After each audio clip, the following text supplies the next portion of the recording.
Bon. Dans la présentation de votre livre, Nicolas Guérin, vous parlez d'aventure.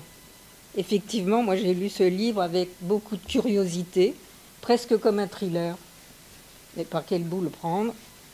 Vous nous dites que c'est par le séminaire de Lacan, problèmes cruciaux pour la psychanalyse, et plus particulièrement la séance du 3 février 1965, au cours de laquelle Lacan présente une communication d'une psychanalyste anglaise faite au congrès de Stockholm en 1963 pour illustrer ce dont il souhaite parler, à savoir une certaine difficulté qu'a l'analyste avec ses propres théories.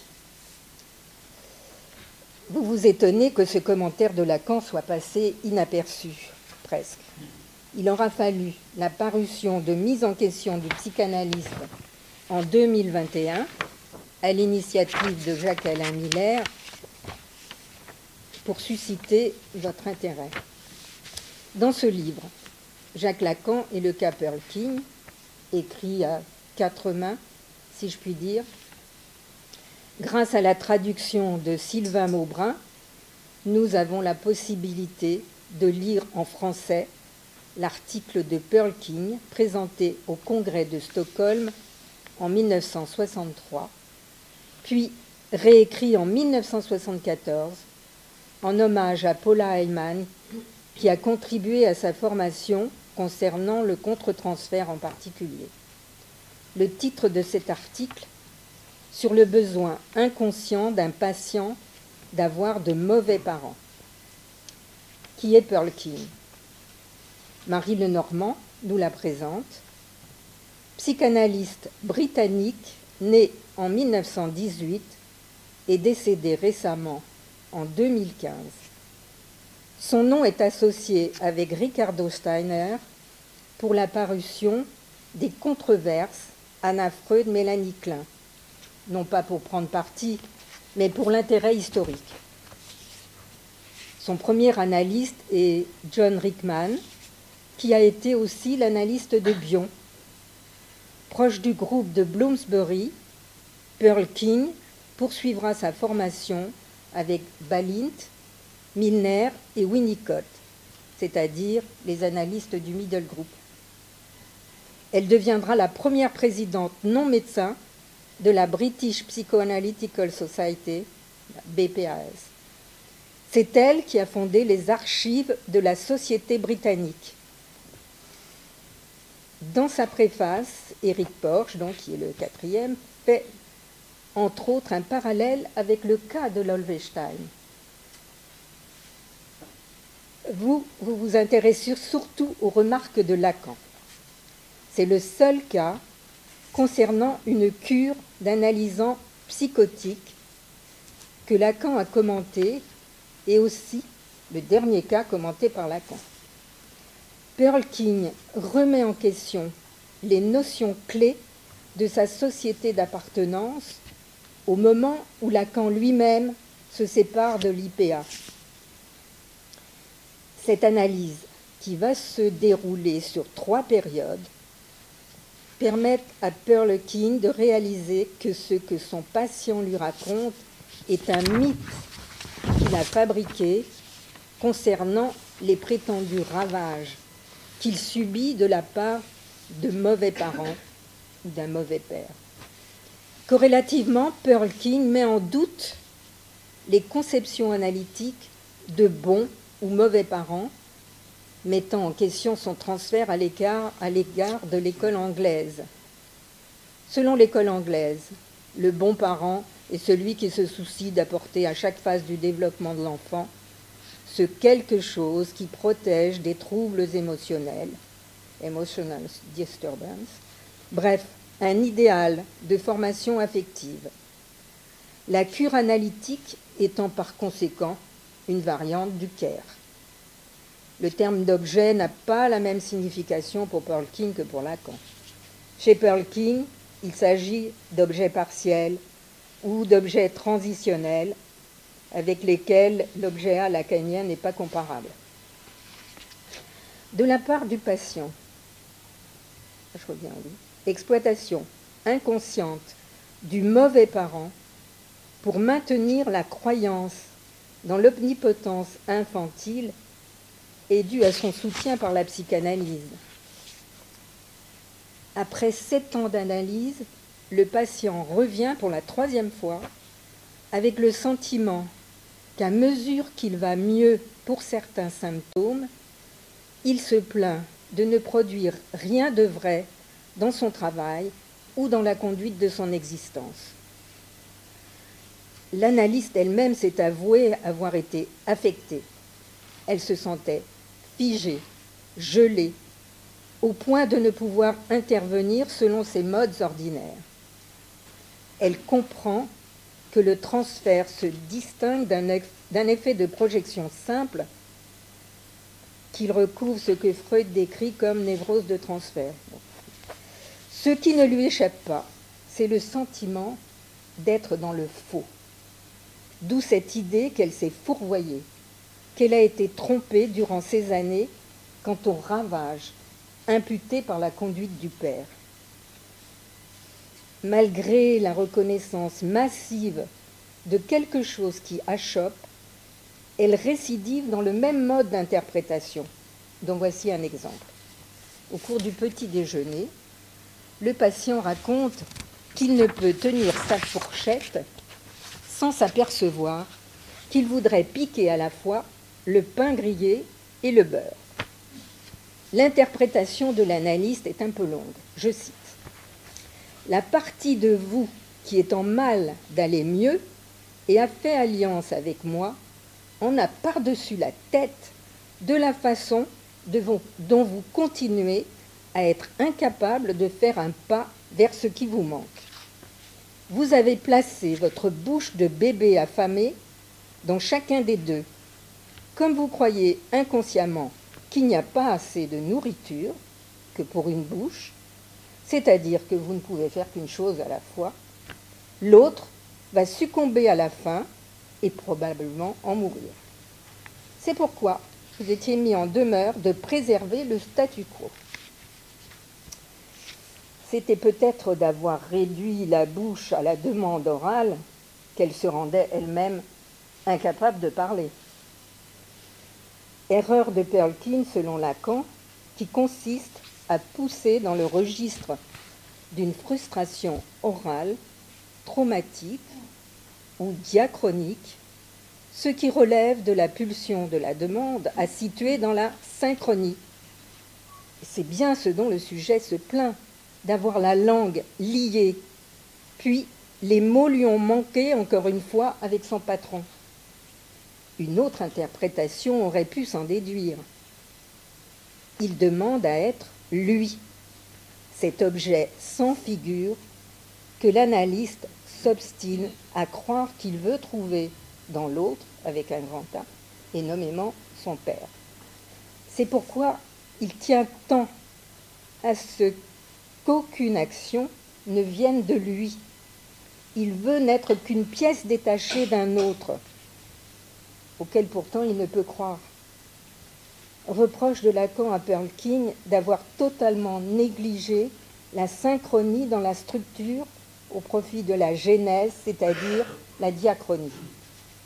En fait, elle prépare le terrain aux identifications multiples du patient en utilisant les termes de différents soi, confèrent les dires de l'analysant lorsqu'il décrit ses troubles en ces termes. J'ai le sentiment de présenter différentes versions de moi-même aux différentes personnes en fonction de ce que je pense qu'elles attendent de moi, et c'est justement pour désirer leur plaire que je les mets dans tous leurs états.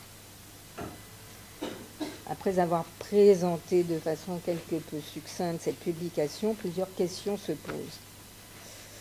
D'abord, pourquoi Perelkine n'est-elle jamais nommée par Lacan, qui la considère, je cite, comme une personne précieuse, en référence à son prénom, démontrant un esprit d'escalier qui mène aux bons étages.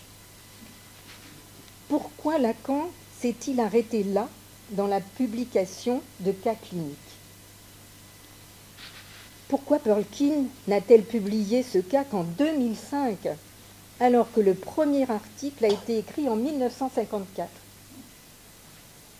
Article qui était d'ailleurs son membership paper pour être full member de la British Psychoanalytic Society. Donc Marine Normand nous parle de ses difficultés à obtenir les différentes versions de Perlkin de la part de la British Psychoanalytic, de la BPA. J'étais au colloque de l'instance lacanienne en Institut protestant. Je vous ai dit que je vous poserais la question. Il me semble que Gloria Leff vous a transmis un document. Donc, souhaitez-vous en parler ?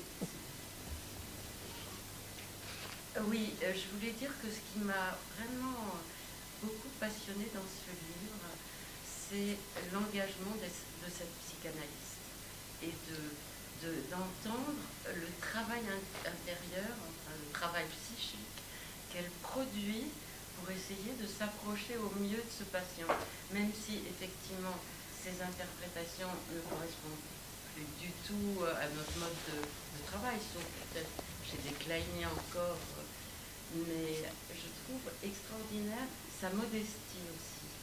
Elle dit très modestement: je me sens internée, je suis figée, je suis insatisfaite. Elle se rend bien compte qu'il y a quelque chose qui ne colle pas. Et vraiment, elle se donne une folle, s'engager à réfléchir pendant 20 ans sur une situation clinique. Enfin, je la trouve remarquable. Elle nous donne des leçons, je veux dire, de travail clinique. Oui, elle ne cesse de réécrire les différentes versions tout au long de sa vie. Là, je la trouve vraiment, elle nous donne une leçon. Et je trouve que l'autre leçon que donne aussi Perlkin, et bien sûr ce que vous relevez, c'est qu'elle n'est pas prisonnière. Elle finit par ne plus être prisonnière des théories de son école, puisque son école à ce moment-là était sur la question bons parents, mauvais parents. Puis voilà, c'était le principal, si vous voulez. C'est vrai qu'aujourd'hui, on n'est pas tout à fait là-dedans, on est plutôt dans la question de la structure, enfin, on n'a pas la même approche. Mais la question qu'on a bien sûr envie de se poser, de vous poser, est-ce que nous échappons aussi à cet enfermement dans nos théories, qu'elles soient lacaniennes, j'en sais rien, violiennes ou autres. Et c'est pour ça que je l'ai trouvé passionnée. Pour nous, comme exemplaire, comme pour un travail d'analyste clinique. Voilà, maintenant je crois qu'on va passer la parole à Bien. Je vais parler sans micro, vous me direz si vous m'entendez ou pas. Bon, déjà, je vous remercie de m'avoir invité. Je suis content que mon livre vous ait à la fois intéressé et vous ait mis au travail.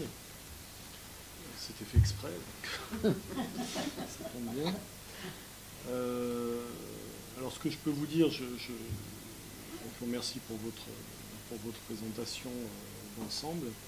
Je vais répondre aux questions que vous posiez, même si la première question, je le dis d'emblée, ma réponse c'est que je ne sais pas. C'est-à-dire, votre première question, c'était savoir pourquoi Lacan ne nomme pas Perlkin. Effectivement, c'est une question que je me suis posée aussi, mais là je n'en sais rien. Alors qu'il nomme les autres. Oui, il nomme les autres quand il développe.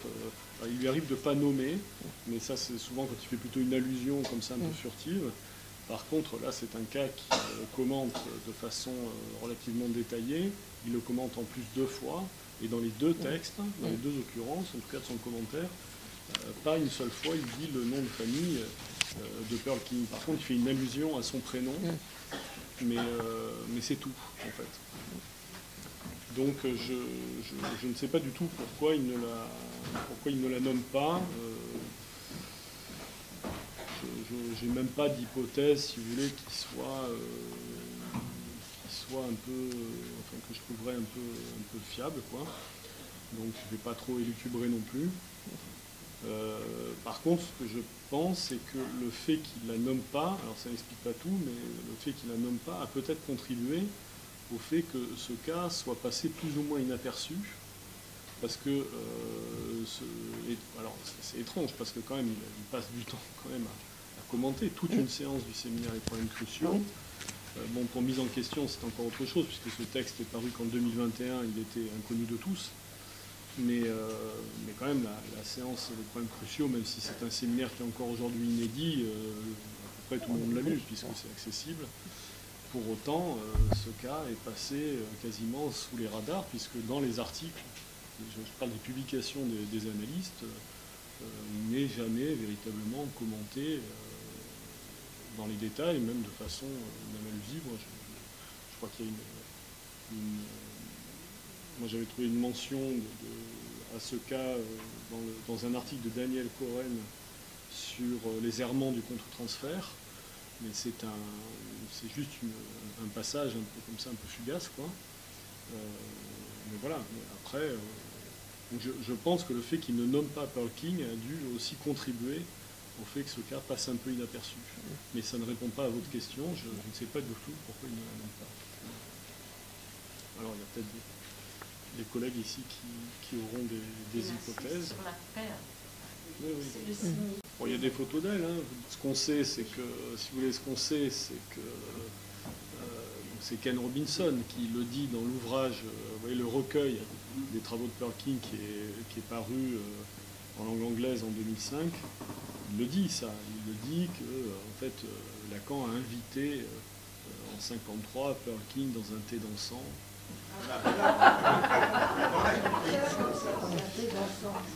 Voilà, c'est ça. Et donc, non, mais c'était pour lui parler de choses sérieuses.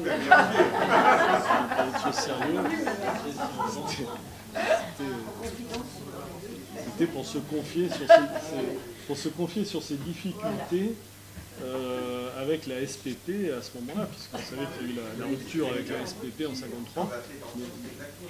Voilà, c'était adapté. Et donc on sait ça, voilà. Et en fait, on sait aussi qu'il a revu donc en 63 au pré-congrès de Londres. Mais alors là, on ne sait pas si c'est lui qui lui a demandé son texte ou si c'est Pearl King. Il semblerait que ce soit plutôt Pearl King, je crois, qui lui ait donné, en fait, parce que c'est un peu ce qu'elle faisait, en fait. Elle attendait, manifestement, elle parlait, elle reparlait, elle réécrivait ce cas, elle attendait sans arrêt qu'on lui fasse un retour, finalement, sur ce point. Donc voilà, alors sur le nom, ça je ne sais pas. Vous demandiez pourquoi Lacan s'était là arrêté après ce cas, il avait arrêté de commenter de façon détaillée les cas d'autres psychanalystes. Alors ça j'en parle dans le dernier chapitre de la partie que j'ai consacrée aux commentaires de Lacan dans le livre. Je fais une hypothèse. Alors déjà ça je ne le savais pas a priori, je m'en suis aperçu en écrivant en fait, qu'effectivement Lacan ne commente plus, c'est son dernier grand commentaire en fait d'un cas. Il fait des petites allusions, notamment je dis à un cas de Helen Dutch dans le séminaire d'un autre à l'autre. Mais c'est pour dire des choses qui sont assez critiques finalement sur la question du cas clinique même, en 69. Mais là, donc, pour le cas de Pearl King, c'est le dernier, effectivement, qu'il commente de façon détaillée. Alors, mon hypothèse, c'est que là, on est en 1965, pour les problèmes cruciaux. Mise en question, j'ai fait des hypothèses sur le fait qu'il a écrit mise en question. Miller pense que c'est surtout en 63, moi je pense que c'est plutôt en 64-65, donc c'est très proche en fait des séances là du séminaire problèmes cruciaux. Et en fait l'hypothèse que je fais dans le livre, c'est qu'en fait 2 ans plus tard, en 67, il va faire la proposition du 9 octobre sur le psychanalyse de l'école, où il fait la proposition sur le dispositif de la passe. Et qu'en fait, je pense qu'il a plutôt parié sur le dispositif qu'il a inventé, c'est-à-dire le dispositif de la passe, maintenant pour penser la transmission de la clinique psychanalytique par ce biais-là, plutôt que par le commentaire, puisque lui-même ne commentait pas les cas qu'il avait lui-même en cure. Ouais. Hein, il se mettait dans une position un peu tierce quand même, c'était aussi intéressant. Mais là, il laisse tomber en fait cette méthode-là, si on peut parler de méthode, pour, je pense, se consacrer, disons, à la PAS, et peut-être à une clinique de la PAS. Voilà, donc il fait la proposition en 67, on sait qu'elle est mise en œuvre en 69, après. Donc, je pense qu'il est plutôt occupé par ça. C'est l'hypothèse que je fais, hein, j'essaye d'argumenter. Alors, vous disiez, oui, l'autre question, c'était effectivement donc, pourquoi Pearl King a attendu 2005. Ouais. Pearl King a attendu 2005, elle avait, je ne sais plus de 80 ans, je crois, pour publier la première fois. Elle qui s'était tellement consacrée aux archives, aux écrits, aux textes. Elle a attendu 2005 pour publier son premier livre, hein, en fait, et donc publier, entre autres, pour la première fois, ce cas, dans sa version de 1974. Donc on est d'accord, la version de 1974, c'est la version sur laquelle nous avons travaillé, puisque c'est la seule qui est publiée à ce jour. Et apparemment, elle n'a pas été retravaillée entre 1974 et la publication de 2005. La version de 1974, c'est la version qui est adaptée aux circonstances, c'est-à-dire l'anniversaire de Paula Heimann. Ouais. Alors pourquoi est-ce qu'elle a attendu tout ce temps? Il y a, ça non plus, je ne le sais pas. Par contre, ce qu'il faut savoir, c'est que Pearl King donc elle avait consacré quand même sa vie aussi donc à la question des archives, puisqu'elle était reconnue pour ça, hein, la Société britannique de psychanalyse. Et puis aussi, c'était dit dans le colloque la semaine dernière, le colloque de l'instance lacanienne, c'est quelqu'un qui avait une formation dans l'organisation du travail, dans la psychologie sociale, la psychologie des groupes, en fait, et elle s'est beaucoup consacrée à cette question de restructuration de l'IPA notamment. Donc elle a aussi, comment dire, occupé des fonctions importantes en étant très jeune, en étant même pas encore habilitée à la société britannique et aussi à l'IPA, du coup. Et donc elle avait consacré beaucoup de son énergie en fait à ça, la question de réformer en quelque sorte l'organisation des appareils institutionnels en fait. Ça c'est une chose. L'autre chose aussi, ce que j'ai dit je crois à un moment donné dans une note de bas de page, c'est qu'elle a une position quand même particulière, c'est que d'ailleurs Lacan le pointe, c'est qu'en fait elle se défausse un peu. Elle est à la fois courageuse, mais elle se défausse un peu dans son parti pris véritablement sur le plan théorique, puisque d'ailleurs elle s'annonce un peu comme ça. C'est-à-dire, ça j'ai trouvé la même chose chez Hélène Dutch, par exemple, où elle dit moi je ne parle pas de langue théorique, en gros, je vous présente mon expérience clinique, vous interprétez. Donc en fait elle s'offre à l'interprétation, mais elle, soi-disant, ne prend pas parti, c'est très middle group, quoi, ouais. Ne prend pas parti ici ou là. C'est pour ça d'ailleurs qu'on a pointé la difficulté de comprendre parfois ce qu'elle appelle un objet, parce qu'on ne sait pas si c'est l'objet clanien, si c'est l'objet winnicottien, l'objet transitionnel, si c'est l'objet total, si c'est l'objet au sens courant du terme. Bon, c'est bien sûr pas l'objet A, mais si vous voulez, donc il y a plusieurs occurrences de l'objet qu'elle utilise en fait.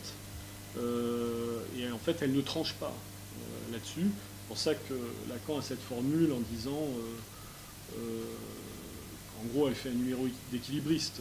C'est-à-dire qu'elle est dans ce type de congrès, elle est sur le trapèze volant, dit-il. Ouais.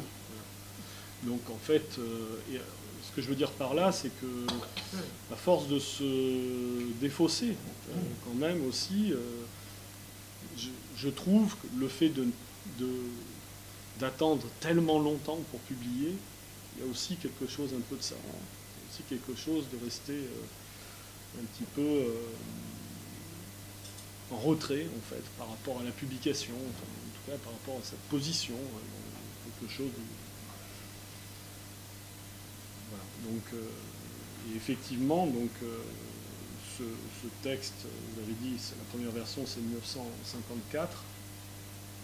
Alors c'est une version, on le sait maintenant, parce que je vais parler des textes aussi, ça me permet de vous répondre aussi sur la question concernant le document sur Gloria, le document de Gloria Leff, là dont vous parliez. Alors en fait aujourd'hui, à l'heure d'aujourd'hui, donc pas du tout au moment de l'écriture du livre, au moment de l'écriture du livre, nous n'avions que la version de 74. Et on essayait de deviner à peu près quelle était la version de 63, qui était donc la version que Lacan avait en main et qui a été la version sur laquelle il s'est appuyé pour faire ses deux commentaires. Cette version de 63 était aussi, ce n'était pas la première version du texte de Perelking, puisque la première version du texte de Perelking, c'est la version de 1954, qui est en fait la version qui lui a permis à Perelking de présenter sa candidature à l'habilitation dans le cadre de la Société britannique de psychanalyse. Donc c'est ce cas clinique qu'elle a présenté. Voilà. Donc on n'avait ni la version de 54, ni la version de 63. Apparemment, les collègues britanniques sont très à cheval sur, vous savez, mais alors que Lacan a eu la version de 63. Oui, mais il a lu la version, il n'avait que la version de 63. Oui, c'est ça. C'est ça. Mais qu'est-ce qu'il en a fait? Ah, ça on ne sait pas. Ça, on ne sait pas. Ça doit être dans les archives de Jacques-Alain Miller. Celle de 2005 était très différente. Celle de 2005, non, celle de 2005, comme je disais, c'est la publication de la version de 74. Parce que ce qu'il faut comprendre, c'est que Perelking, donc, ça n'était que des communications, en fait. C'est qu'en 2005 qu'elle a publié la version de 74. Ce que je dis à un moment donné, c'est que la version de 74 est probablement quasiment identique à celle de 63, mis à part probablement une introduction et une conclusion qu'elle a adaptée au contexte, c'est-à-dire elle fait un hommage à Paul Heyman à ce moment-là, puisque c'est dans le cadre de l'anniversaire de Paul Heyman en 74, et donc je dis que probablement la version de 63 doit être la même, moins l'introduction et la conclusion, et avec certains passages où à un moment donné Lacan cite Perelking de façon très précise dans certains moments, et j'ai retrouvé quasiment tous les passages dans le texte de 74 sur lequel on a travaillé, sauf un, par exemple, où Perelking dit que ce type de patient lui laisse toujours une impression particulière qui fait qu'elle ne peut pas s'empêcher de les croire. Elle a une impression, une expression comme ça, il y a un passage comme ça, et en fait ce passage-là, qui est cité par Lacan, ne se trouve pas dans le texte de 74. Donc là, on est sûr que c'était vraiment un passage qui était dans le texte de 63. Donc on a essayé, vous voyez, donc Marie Lenormand aussi, de reconstituer, comme ça, de déduire un peu ce que pouvait bien être, un peu comme un travail d'archéologie, quoi. Vous voyez, la strate en dessous, vous voyez, du texte de 63, puis celle du texte de 54, sachant encore une fois que nous n'avions pas ces documents. Aujourd'hui, on les a trouvés. Et Marie Lenormand raconte tous ces déboires, puisqu'il y a eu une inondation dans les sous-sols qui ont fait que les documents ont été inondés et ensuite transportés ailleurs, mais où là, en tant que Française, on lui donne... Oui, c'est très confidentiel. C'est marqué sur ces documents, parce que je les ai vus, marqué très confidentiel, comme si c'était secret défense, quoi. Alors les raisons qui sont avancées par les collègues britanniques, c'est comme il y a un cas clinique, il faut, c'est le secret, vous savez, etc. Sauf que les collègues britanniques ont commencé à faire un calcul il n'y a pas longtemps, et ils ont quand même deviné que là, l'âge du patient de Perelking, vous voyez, on avait dépassé la limite, là, c'est-à-dire qu'il ne risquait pas d'être incommodé par nos commentaires ou quoi que ce soit. Donc, les collègues de la Société britannique de psychanalyse ont transmis le texte de 54 à Marie Lenormand. Donc, ce texte, elle l'a, et il se trouve que, comme vous le soulignez, lors du colloque de la semaine dernière, on a invité Gloria Leff, psychanalyste au Mexique, et qui, par ses propres moyens, un moyen donc détourné, c'est-à-dire qu'en fait, elle a contacté une collègue à elle qui est, Oui, je crois, j'ai pas compris son mexicaine. nom, Diana. Oui, je ne sais plus. J'ai pas compris son nom. Je ne sais Diana, comment? String. String. Donc c'est une collègue quoi, mexicaine aussi, non? Oui. C'est ça? Donc c'est une collègue. Non, c'est une collègue Edith Ah, d'Argentine. d'Argentine. D'accord. Donc c'est une collègue argentine Oui. qui elle-même, au début des années 2000, avait contacté Pearl King directement, puisqu'elle avait dû lire probablement le séminaire, la séance du séminaire de février 65 dans les problèmes cruciaux. Et elle a contacté Pearl King directement, donc elle nous a tous devancés, ouais, c'est-à-dire que, pour avoir ce texte de 63. Et Pearl King lui a répondu très gentiment, elle lui a envoyé son texte, la fameuse version de 63, avec une lettre où elle expliquait différentes choses en fait. Et donc Gloria Leff a le texte de 1963 qui est le texte sur lequel Lacan a travaillé.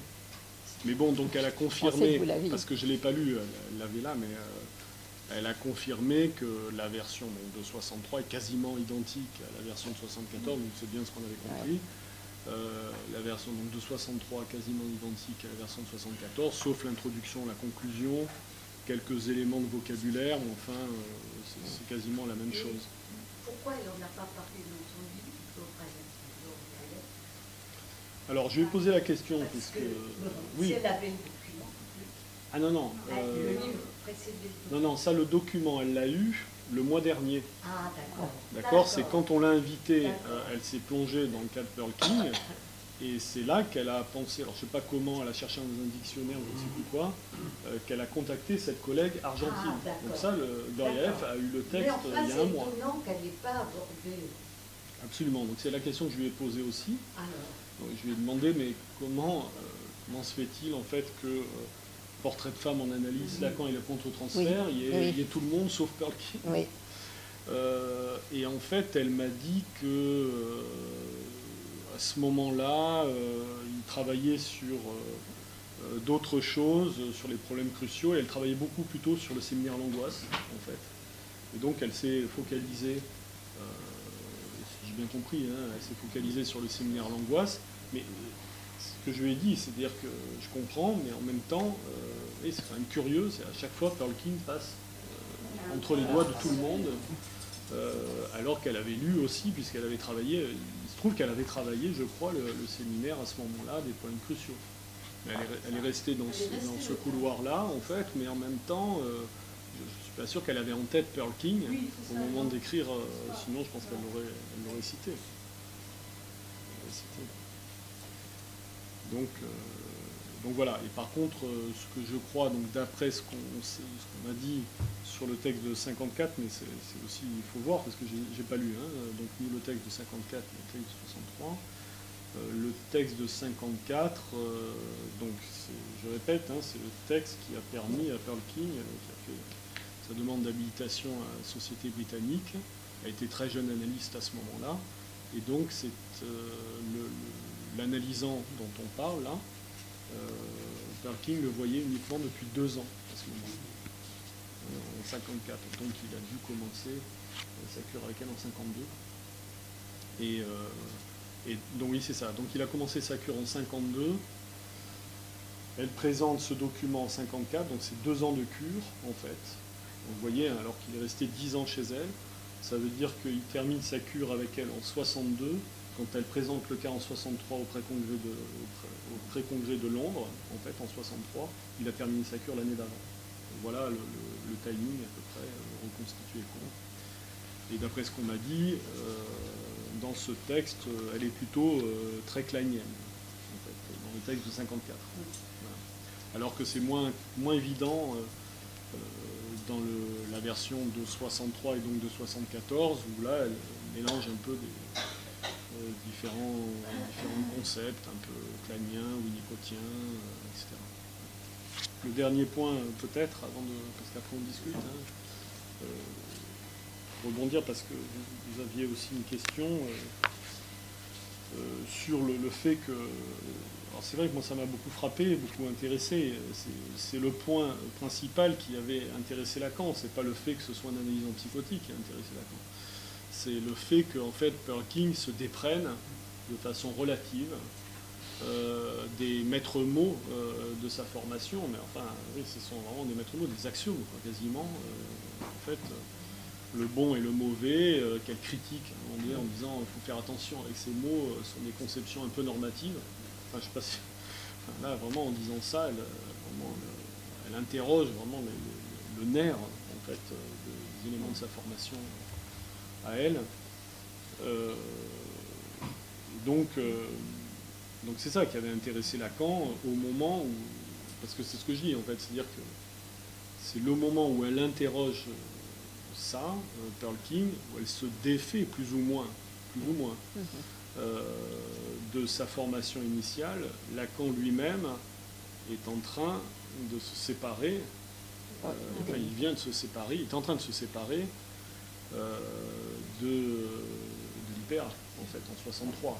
Après, pas en 65, mais en 63, c'est ce même moment, en fait. Donc en fait, ce qu'il faut comprendre par rapport à ce livre, et ça je ne l'ai peut-être pas suffisamment souligné, c'est que dans ce livre, et c'est ce qui illustre la couverture avec la sculpture de Giacometti, en fait, c'est que tout tourne autour de l'objet A. Tout tourne autour de l'objet A, c'est-à-dire que comme objet séparateur, en fait, Perkin se sépare plus ou moins des maîtres mots issus de sa formation doctrinale.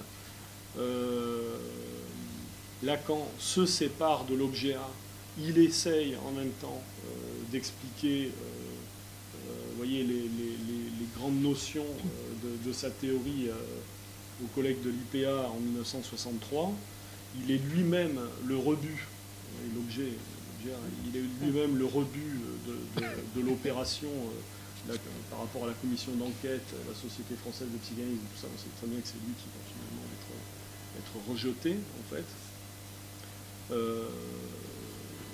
En se séparant aussi de l'IPA, enfin, quand il commente aussi le cas de Perkin, c'est ce que dit Eric Porge dans la préface, c'est-à-dire qu'en fait, son retour à Freud n'est pas juste une fidélité à Freud, c'est aussi une séparation aussi avec Freud. Donc l'objet est aussi impliqué. Et dans le commentaire que Lacan fait par rapport aux détails du cas clinique, en fait, il insiste sur l'incidence de l'objet dans la cure pour l'analyste. Là, il se trouve en plus que c'est un sujet psychotique, donc l'incidence spéciale de l'objet dans le cadre d'une cure d'un sujet psychotique. Et si vous regardez bien, les interprétations que Lacan, j'en ai isolé 3, en fait, les interprétations que Lacan commente concernant Perkin en disant « elle aurait dû, sur ce point, interpréter plutôt comme ceci plutôt que comme cela », à chaque fois, ces interprétations portent sur l'objet. Donc à chaque fois, en fait. Donc c'est important parce qu'on voit bien qu'il y a une conception aussi de la direction de la cure qu'il développe, en fait, à travers son commentaire. Même s'il dit Perkin aurait bien fait de... Je ne sais plus comment il dit ça, mais il dit ça lui aurait servi de connaître le concept de la forclusion du nom du père pour s'orienter dans la cure. N'empêche que tout ne tourne pas autour de la conception du nom du père, en fait, Après, pour revenir à la question là, par rapport au maître mot, vous posiez la question, je crois que c'est une question que nous devons tous nous poser, en fait, c'est que quels sont les maîtres mots de notre formation, en fait, et quelle fonction nous leur donnons, en fait. Est-ce que aussi on est capable, comme Perkin, de montrer quand même, d'assumer une part d'infidélité, en quelque sorte, à ces maîtres mots. C'est Lacan qui, lui, met l'accent sur l'objet.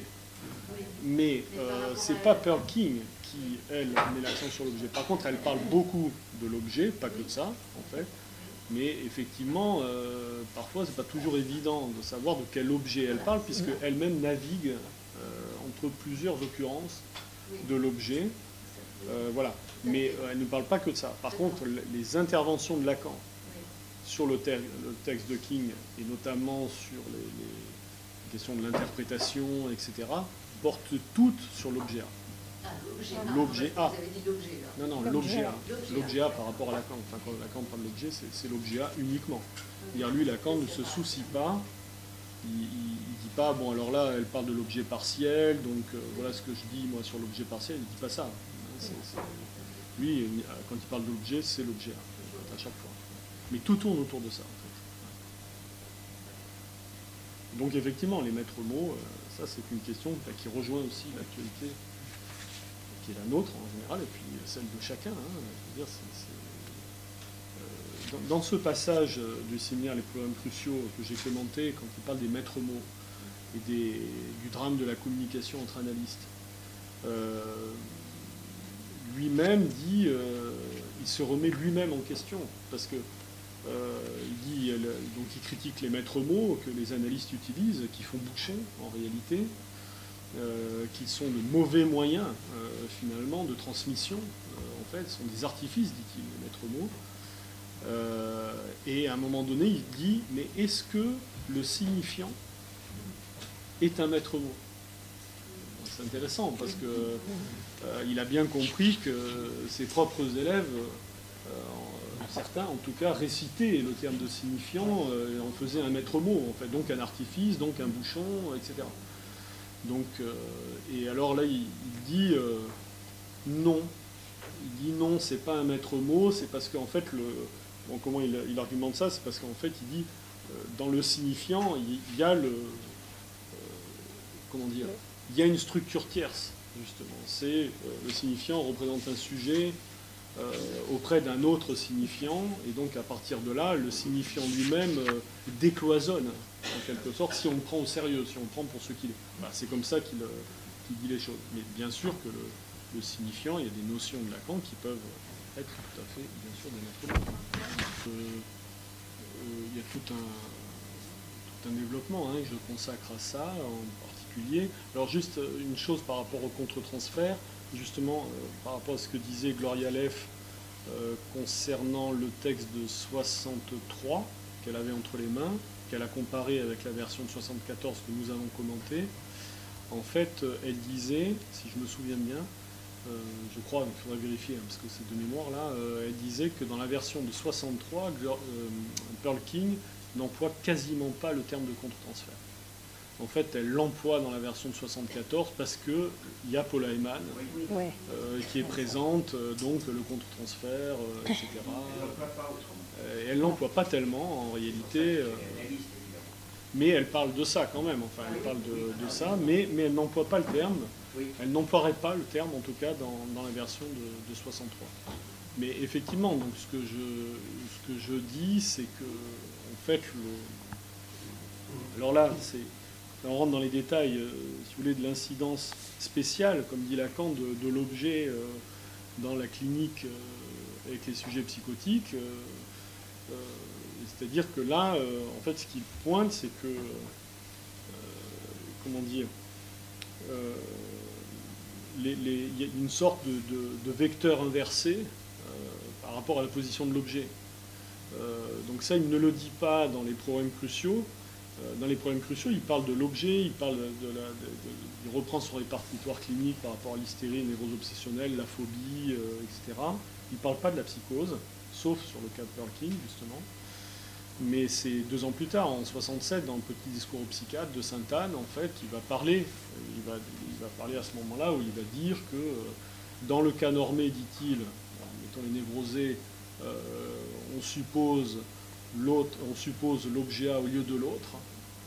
C'est pour ça que la demande et donc le transfert, en fait, la flèche, le vecteur transférentiel va du sujet à l'autre, on va dire ça comme ça, alors qu'il faut concevoir dans les psychoses, dit-il, un autre centrement, en fait, puisque l'objet A, dit-il, ne tient pas au lieu de l'autre, il est du côté en fait du sujet, c'est la fameuse phrase, il l'a dans sa poche, etc. Mais du coup, ça ne veut pas dire que tout s'écroule à ce moment-là, c'est simplement qu'en réalité, le transfert est inversé. Enfin, il est inversé, c'est-à-dire que c'est plutôt la supposition, c'est-à-dire c'est l'autre qui va vouloir trouver l'objet du côté du sujet, en fait. Et donc c'est un peu... donc c'est ce que dit Lacan dans le cas de Pearl King, quand il dit que Pearl King n'entend pas, en fait, que son patient veut toujours se faire l'objet de l'autre, y compris donc l'objet de son père, etc. Mais pas seulement. Et pas seulement, ça veut dire aussi d'elle, Pearl King. Et que donc ça a des effets. Ça a des effets. C'est-à-dire que... et du coup, ce que je dis aussi, c'est que cette fameuse phrase qu'on ne trouve pas dans la version de 74, mais qu'on trouve dans la version de 63, où elle dit « ces patients, ces patients-là », en fait, par des patients psychotiques. Et en fait, elle dit « ces patients-là ont sur moi l'effet, ils créent une certaine humeur particulière, en fait, et je ne peux pas m'empêcher de les croire. » Donc en fait, c'est un effet de transfert de Pearl King vers ces patients-là, mais qui est commandé, qui est motivé par la structure, en fait. C'est ça qui est intéressant. Donc oui, bien sûr, donc moi j'insiste beaucoup sur ce point quand je commente la question de effectivement de la configuration particulière du transfert dans ce cas-là.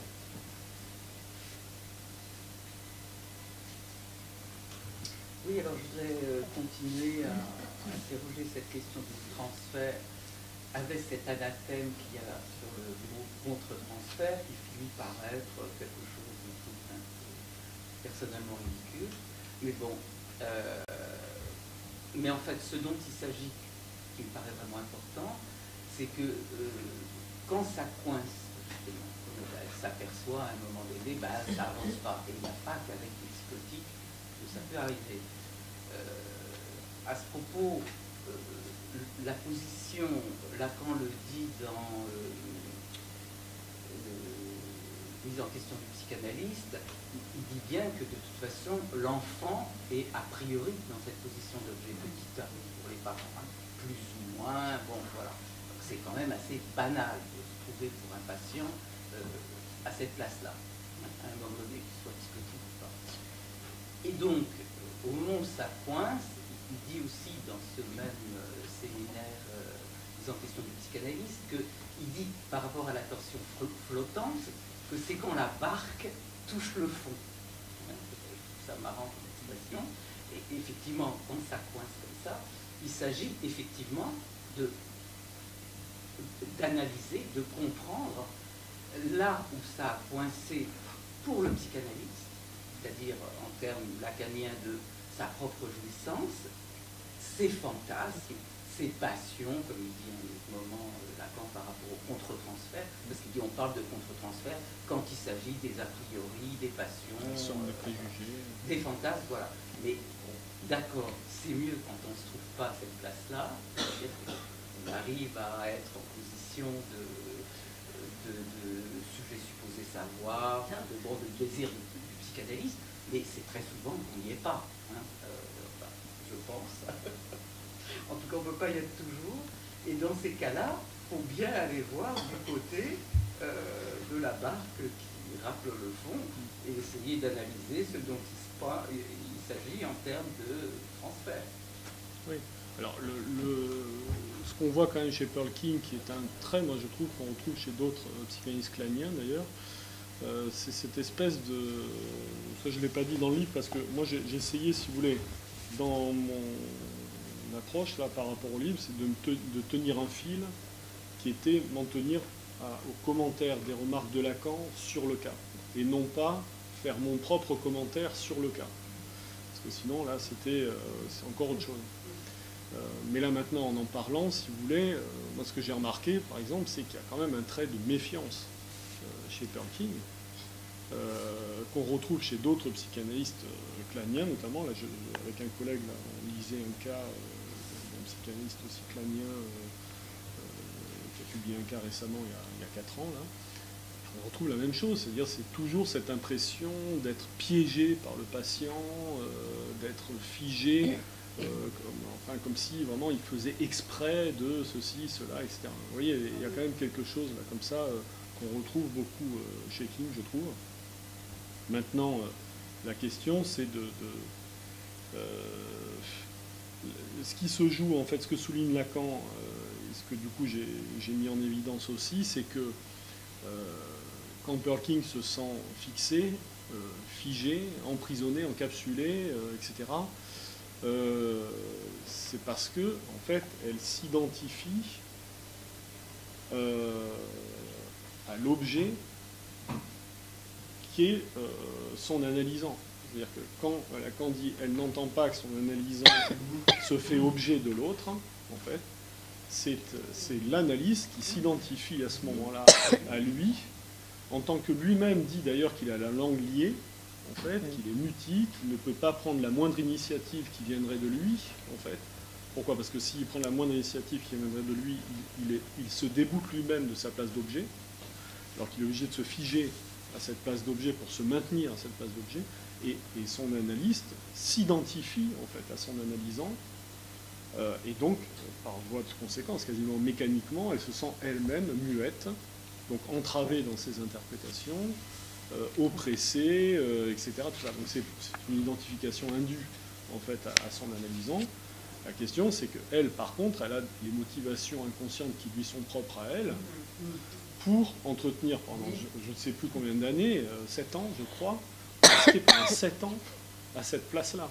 C'est ce que pointe Lacan en disant, mais quand même, enfin, ça fait toutes ces années où finalement elle se plaint, elle est mal par rapport à ça, et elle reste. Donc, quelles sont ses motivations, les ressorts inconscients finalement de sa position?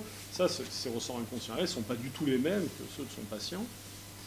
Et l'hypothèse que fait Lacan, et je trouve que c'est vraiment astucieux, c'est qu'en fait c'est sa névrose de fille. En fait, par rapport à ça, c'est-à-dire qu'elle maintient l'omnipotence du père en s'identifiant à son patient qui se fait lui-même l'objet du père. Donc voilà, donc l'omnipotence, en réalité, elle ne fait que parler de l'omnipotence infantile, mais en réalité, ce qui traverse le cas, c'est l'omnipotence du père, puisque de toute façon, on sait que toute sa vie, elle a réécrit le cas, en fait, et même, vous voyez que Gloria Lev disait qu'elle avait contacté cette collègue argentine, donc c'était récemment, cette collègue argentine, d'après ce dont je me souviens, elle avait contacté Perkin au début des années 2000, et donc Perkin, même là, finalement, continuait finalement, à adresser son texte à des analystes pour avoir un retour, finalement, pour avoir un retour sur tout ça. Donc,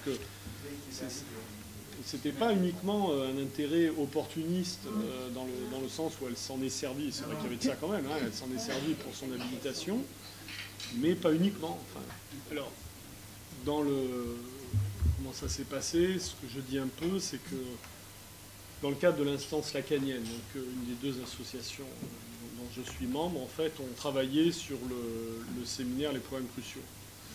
Et c'est dans le cadre d'une de mes interventions, dans le cadre de cette association, j'avais préparé un travail sur les problèmes cruciaux, et c'est là que moi j'avais déjà lu en fait les problèmes cruciaux, et en revenant là-dessus, je suis tombé sur la séance de février 65, sur le commentaire de Lacan. Et c'est là tout de suite que j'ai vu qu'il s'agissait d'un commentaire sur le cas d'une cure d'un analysant psychotique. Donc, là, j'ai réalisé en fait que ce cas, je ne l'avais pas vu non plus, comme d'autres finalement. J'avais déjà lu les problèmes cruciaux, et que je n'avais même plus pensé à ça, à cette question. Il s'agissait d'une cure avec un analysant psychotique. Donc ça, c'est une chose. Il se trouve que dans le même temps, j'étais en train de lire Lacan Redivivus, que Miller avait fait paraître en 2021. Je lisais les deux en même temps, en fait. Et donc, quand j'ai vu que dans Lacan Redivivus, Miller faisait paraître pour la première fois Mise en question de psychanalyse, c'est-à-dire ce fameux ouvrage que Lacan commençait à écrire avant de se raviser et de faire paraître les écrits, je me suis... Alors là, par contre, j'ai cherché dans Mise en question du psychanalyse des questions moi, qui m'intéressaient, parce que je me disais, vu que c'est un texte de vers 63, etc., on va peut-être avoir des traces dans ce texte de ce que Lacan comptait dire dans son séminaire sur les noms du père en 63 et qu'il a interrompu. Et là, je me suis dit, bah, tiens, on va peut-être avoir des éléments là-dedans. Donc c'était tout autre chose. Donc je cherchais quelque chose comme ça. Et c'est là qu'en lisant Mise en question, je retombe sur le cas clinique de Perkin. Donc j'avais lu quasiment les deux en même temps. Et c'est là que je me suis dit, ce cas est en fait recèle des tiroirs qui ont tous une sorte d'intérêt particulier. C'est-à-dire qu'il y a, sur le plan de l'originalité, en fait. C'est-à-dire que c'est à la fois la seule fois que Lacan commande de façon détaillée la cure d'un analysant psychotique. Premier point. Je me suis dit, mais c'est drôle parce que personne n'en parle, etc. Il faudra en faire quelque chose. Et en même temps, je me suis dit, c'est dans le moment où Lacan est en train de se séparer, enfin, venait de se séparer de l'IPA, et que effectivement, il y a la question des noms du père qui revient d'une façon ou d'une autre, puisque Lacan le dit lui-même, et là, il s'agit de la forclusion, en fait, du nom du père par rapport au cas. Là. Et donc, là, je me suis dit, mais il y a peut-être des éléments à travers le commentaire de Lacan sur le cas de Perkin, sur l'histoire de la psychanalyse à ce moment-là, des questions aussi de la politique de la psychanalyse, la position de Lacan par rapport aux écoles, par rapport à tout ça, par rapport à l'IPA, etc. Donc je me suis dit, effectivement, il y a plusieurs dimensions qui se rencontrent, qui convergent, en fait, autour du cas de Perkin. Et je me suis dit, mais personne n'en parle, en fait. Ça n'avait jamais été publié. Et en plus, le cas lui-même, je me suis demandé où il était, donc on l'a retrouvé assez facilement, hein, puisqu'il était publié depuis 2005, accessible sur Internet. Et donc, je me suis dit, mais en plus, même le cas de Perkin n'a jamais été traduit en français et publié. Donc là, je me suis dit, on a quand même un objet qui a plusieurs facettes et qui est tout à fait intéressant et original et qui mérite véritablement qu'on s'y attelle, quoi. Voilà. C'est pour ça que et donc à travers ça, si vous voulez, c'est ça aussi, c'est que c'est pas juste un travail sur les archives, sur l'histoire de la psychanalyse en 1963, etc. C'est quelque chose qui regarde aussi notre actualité. On parlait des maîtres mots, du rapport à la théorie, la question de l'actualité aussi de la littérature analytique lacanienne sur la cure des analysants psychotiques. Alors là, pardon, vous voyez, ça regarde aussi notre actualité, parce que, je veux dire, quand on lit ce qui s'écrit de façon dominante dans le champ lacanien sur la cure des analysants psychotiques, on s'aperçoit, là, que ça n'est pas du tout ce que dit Lacan, et la ligne qu'il suit dans son commentaire, dans le cas de la cure d'un analysant psychotique. Pas du tout, en fait. Donc là aussi, il y avait un intérêt. Et puis, il y a des tas de questions qui touchent aussi notre actualité. Par exemple, regardez, Lacan, à un moment donné, prend position. Il dit que les termes diagnostic, psychose, névrose et perversion, nous n'avons pas à y renoncer.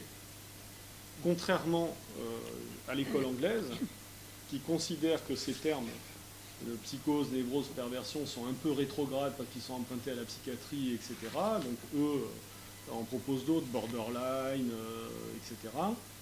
D'ailleurs, ce patient a plusieurs étiquettes. Et Lacan qui, lui, prend position en disant non, on n'a pas à renoncer à ces termes à condition de leur donner une signification analytique. Alors là, vous allez me dire, oui, alors c'est quoi le rapport avec notre actualité? Eh bien, tout simplement, par exemple, regardez la position, par exemple, de Jean Alouche, et Pernepsy, par exemple. Eh bien, c'est là qu'on voit bien que l'option de Jean Alouche n'est pas du tout l'option de Lacan, par rapport aux termes psychose, névrose et perversion. Donc ça regarde aussi notre actualité. Donc voilà ma réponse par rapport à ce que j'ai trouvé de précieux, en fait, la perle, dans le cas de Perkin, en tant que ça nous regarde, quoi, en fait. Qui ouvrait sur des ailleurs. Merci à vous. Merci à vous.